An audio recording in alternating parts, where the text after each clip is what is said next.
Bienvenue dans cette nouvelle édition du QG News. Au sommaire de l'actualité, une stratégie régionale pour les voies de l'industrialisation. Tel est le thème du sommet extraordinaire de la SADC qui s'est ouvert ce mercredi à Harare, au Zimbabwe. Assise pour la réconciliation nationale à Madagascar, à l'issue des concertations, une liste de résolutions sous forme de propositions de loi sera présentée. Et puis grève des enseignants en Côte d'Ivoire. Ils réclament une revalorisation salariale et l'amélioration de leurs conditions de travail. Mais avant de développer ces titres, la nouvelle a fait l'effet d'une bombe. La justice française enquête actuellement sur des accusations de viol d'enfants visant des militaires français déployés en Centrafrique et dénoncés dans un rapport interne de l'ONU. L'enquête a été ouverte à Paris en juillet 2014 pour viol sur mineurs de moins de 15 ans sur la base d'un rapport transmis par le ministère de la Défense. Le dossier comprend des témoignages recueillis par le personnel des Nations Unies déployé en Centrafrique. Sommet extraordinaire de la SADC sur l'industrialisation. Il se tient actuellement à Harare, au Zimbabwe, à l'occasion de considérer l'adoption d'une stratégie commune pour accélérer l'industrialisation au sein des pays membres de la communauté de développement de l'Afrique australe. Kekeli Afeto.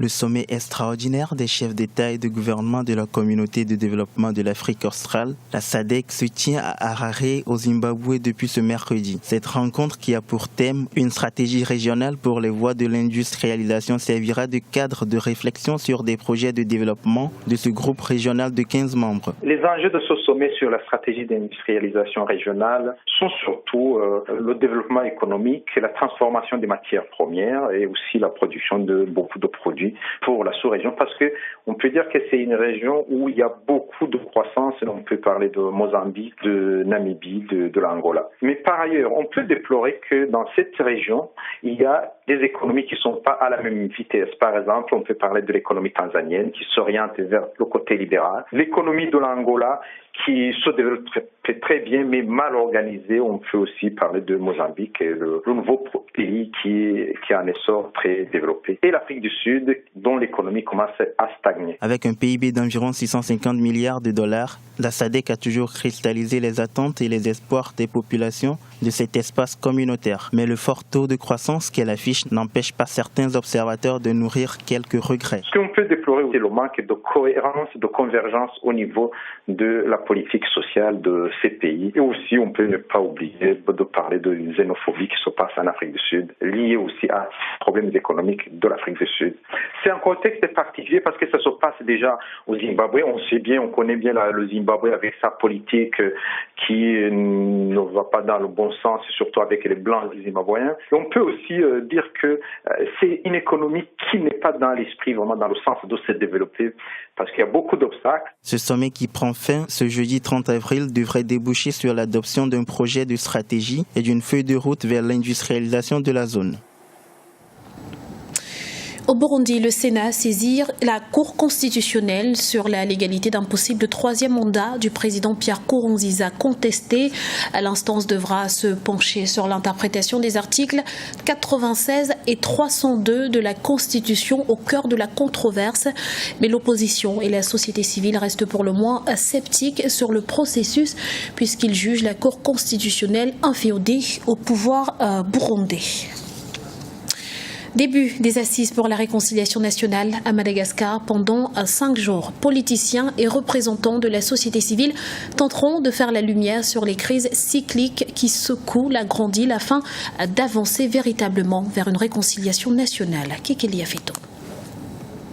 Début ce mardi 28 avril et pour 6 jours des assises pour la réconciliation nationale à Madagascar après un mois de concertation populaire dans les 22 régions du pays. Sous la direction du Conseil œcuménique des églises chrétiennes, politiciens et représentants de la société civile débattront au sein des 3 commissions. Il s'agit notamment des commissions vérité et réconciliation, réparation et indemnisation et refondation de la nation. La rencontre nationale pour la réconciliation a été lancée toujours sous l'égide du FFKM, la Fédération des Églises chrétiennes à Madagascar, en présence du président de la République et de 2 anciens présidents, à savoir Didier Ratsiar et Marc Rabaloumanen. La repentance, l'aveu et la vérité sont les maîtres mots de la réconciliation nationale selon la FFKM, et tous les débats tourneront autour de ces thèmes afin de mettre fin à l'impunité et autres maux, et ainsi donc effacer les cicatrices du passé. Marqué par l'absence d'Albert Zafi et André Rajoel, 2 anciens présidents qui étaient au centre des négociations jusqu'alors, les observateurs émettent des doutes sur la réussite du processus de réconciliation.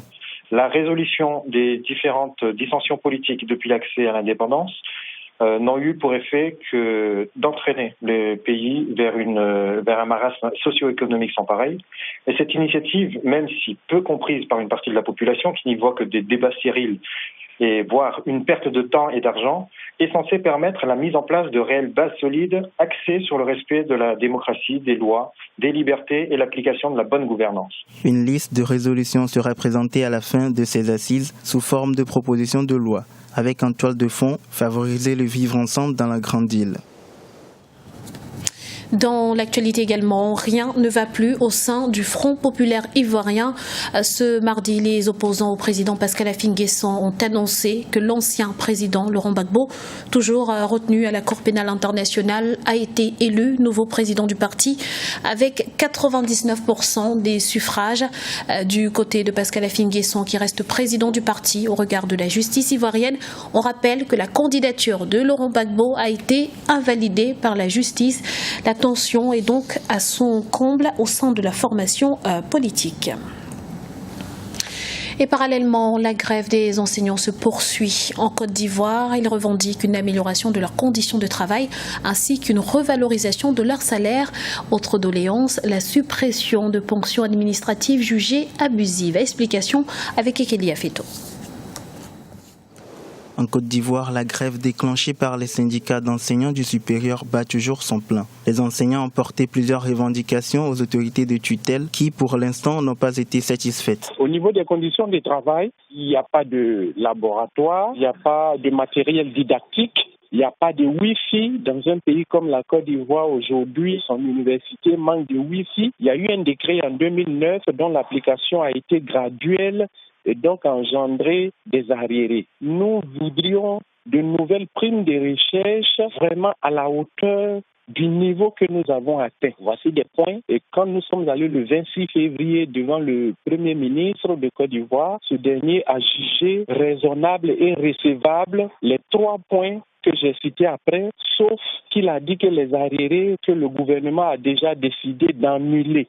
Imaginez quelqu'un qui doit et qui décide de lui-même d'annuler cette dette. Où est-ce que vous avez vu ça? Inquiets de la tournure des événements, les étudiants se rallient à la cause des grévistes. Ils dénoncent le manque d'implication des autorités pour trouver une issue à cette crise qui paralyse les enseignements. Nous avons constaté que durant ces 3 semaines, les autorités n'ont pas pris le temps de discuter avec les enseignants. Puis, ceux qui font comme si de rien n'était, ça ne met personne. Alors, nous disons que si rien n'est fait, nous partons directement vers une année blanche. Depuis la prise du pouvoir de M. Alassane Ouattara, nous sommes la seule corporation à pouvoir consentir véritablement un sacrifice pour qu'il puisse avoir une sorte de réhabilitation, entre guillemets. Donc, nous sommes dans une université où on a passé il y a 2 ans à terre. On vient encore nous imposer une 3e année. C'est le problème fondamental aujourd'hui pour lesquels nous, étudiants, nous ne pouvons plus rester mobiles, nous sommes obligés de véritablement lutter.